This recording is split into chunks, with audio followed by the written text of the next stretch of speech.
At times, our purpose drops in our laps as if the heavens threw it by accident. Do not fear failure, but please be terrified of regret. As giving up is the birth of regret. In the summer of 2009, I was 19 years old, working a summer position at Target between my freshman and sophomore year at undergraduate school. I was working in the women's clothing department, and I noticed a lady staring at me from across the aisle. I figured she probably had a few screws loose, so I attempted to ignore her very intense stares. She eventually manages to make her way a little bit closer and closer to me where I was working until she eventually walks up to me and says hello. I say the famous Target quote, which is, "Hi, may I help you find something?" So now anytime someone says that to you all in Target, you know it's their job to say it to you. She then asks me, "Were you born in this country?" And I was immediately offended. And I said, "Yeah, I was born in this country." And then she says, "Do you have any kids?" I said, "No, I don't have any kids." She then asked me if I was married, and then I said, "No, ma'am, I am not married." She says, "How old are you?" I said, 19. "May I help you find something?" She then says, "You are the most beautiful girl I have seen." And I said, "Oh, thank you." I didn't work that much for my makeup, but I did the best I could, but thank you. And then she says, "I think you could be the next Miss USA."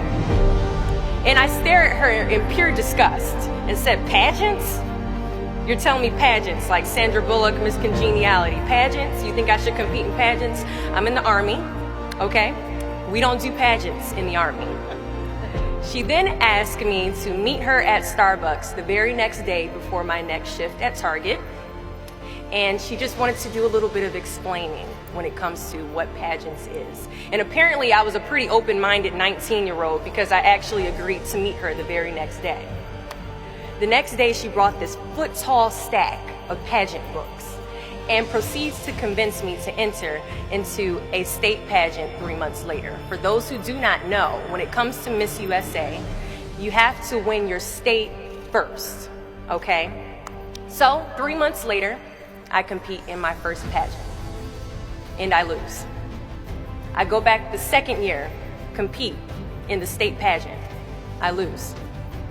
Go back the third year, compete in the state pageant, and lose. Go back the fourth year, compete in the same pageant, and lose. I go back the fifth year, y'all, compete in the state pageant and lose. But guess what? I go back the sixth year. Guess what happens? I lose. I called her on the phone and said, "You told me I could be the next Miss USA." And she says, "Deshauna, keep working, don't quit, keep going back." And in June of 2015, she passes away from leukemia. 6 months later, in December 2015, I win Miss District of Columbia, USA.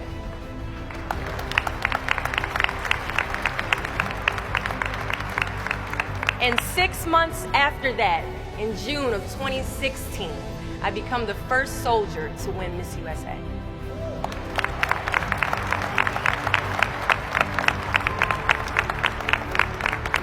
And you all already know where I'm going with this.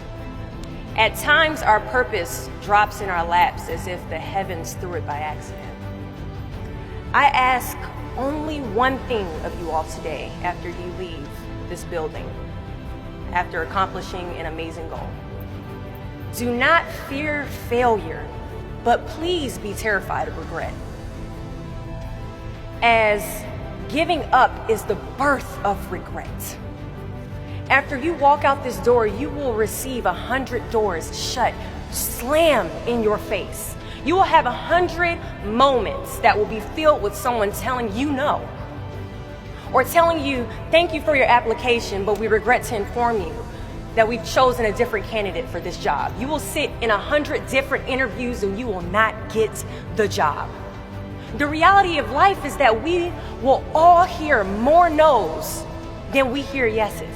And we will fail a lot, and I mean a whole lot. But what I ask of you today is to not take no for an answer. Don't be afraid of no's. Be afraid of the possibility of a yes that you have prematurely destroyed because you decided to quit before the clock strikes 12.